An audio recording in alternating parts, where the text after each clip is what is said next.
നമസ്കാരം.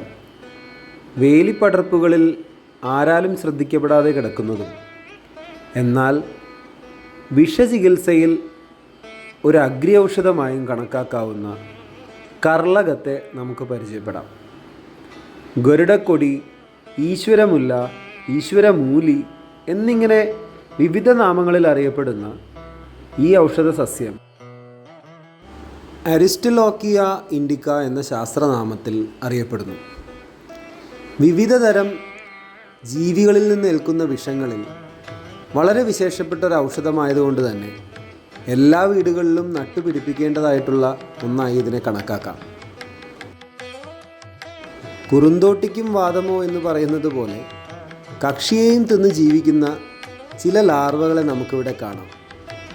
കൗതുകമെന്ന് പറയട്ടെ, പാപ്പിലിയോണിഡെ എന്ന ഫാമിലിയിൽപ്പെടുന്ന ചിത്രശലഭങ്ങളുടെ പുഴുക്കളാണിവ. ഇവയുടെ പ്രധാന ഭക്ഷണം ഗരുഡക്കൊടി തന്നെ.